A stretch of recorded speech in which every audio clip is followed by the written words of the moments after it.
breathing heavily, his flanks damp with sweat. The horses were supposed to be rested, but Thunder looked like he'd just run a full sprint. Then Jake saw the muddy hoof prints, too many for just his horses. Someone had taken them. His stomach twisted. The stable door was latched differently. He always double-checked. His first thought was kids, maybe local teens. But no kid would hop the fence for a few minutes of fun. Whoever did this knew horses. They had ridden them hard. Jake crouched, fingers running through the churned date. He spotted a delicate boot print, too small for a man, too neat for a kid, and a strip of light pink fabric cord on the stall door. Expensive. Karen. She had been a problem since moving in. Constant complaints about his ranch. But stealing his horses was a new low. The next morning, he set up a motion-activated camera. Sure enough, Karen and her friends sneaked into the stable, riding his horses like clueless tourists. Thunder flinched beneath their untrained hands. That was it. The next evening, Jake was ready. He stormed toward the stable, slamming the door open. Karen spun around, shock in her eyes. Having fun. Jake's voice was low, dangerous. Karen recovered, smoothing her hair. Jake, there's no need for hostility. We were just borrowing them. Borrowing them. Jake snapped. Thunder has a limp because of you. Karen scoffed. Oh, come on, Jake. It's just fun. Fun is calling the cops, he growled. Trespassing and theft aren't neighborly behavior. Her face paled. Wait a minute, she said. No, Jake said firmly. You're leaving now, and you're never coming near my horses again. Tell the HOA to stay off my property. Karen's jaw tightened, but she huffed, tossing the saddle onto a nearby rack.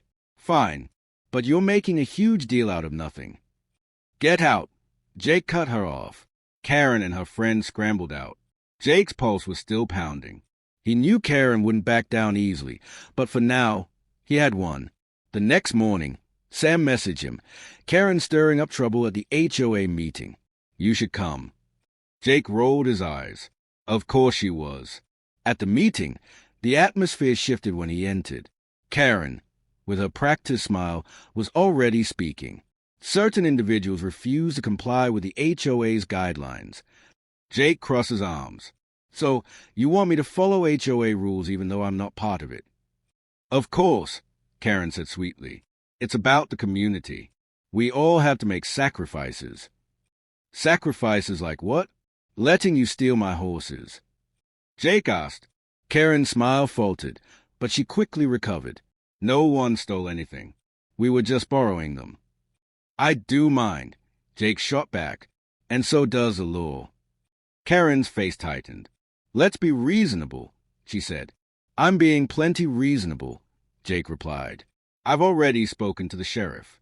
He's very interested in your trespassing. The room buzzed with murmurs. Jake continued. You don't like my horses? Fine, but don't think you can just waltz in and do what you want. Karen's smile slipped. You wouldn't dare. Oh, I would, Jake said. You'll stay away from my horses, and if I see so much as a footprint near my stable, I'll press charges. The room fell silent. Karen, for the first time, seemed to realize she wasn't in control. She sighed, maybe we can revisit this another time. Jake grinned. That's what I thought. He turned and left, knowing this wasn't over. Karen wasn't the type to let things go. The next morning, the sheriff arrived at his door. Karen filed complaint. He said, She's claiming your horses are a nuisance. A nuisance? Jake scoffed. She and her friend stole my horses. We've got the footage, Dawson said, but if she drags it out long enough, it might be a slap on the wrist. Jake grinned. Let's play by her rules. The next day, Jake filed a complaint against Karen for trespassing, theft, and animal endangerment. He also contacted the local news. By noon, reporters were calling. The story went viral. Karen was furious. That evening, Karen stormed to his ranch. You set the media on me, she hissed. Jake chewed on a piece of straw, unbothered. Did I, or did the media think an HOA president stealing horses was too juicy to ignore? A sheriff's car pulled up. The deputies handed Karen a citation for trespassing and theft. "You're required to appear in court next month," one said. Karen stormed off without another word. Jake leaned against the fence, satisfaction settling in. But he wasn't done. A week later, a new sign went up on his property. Horseback riding lessons. HOA presidents get 50% off. It was petty. It was perfect. Karen nearly swerved off the road when she saw it.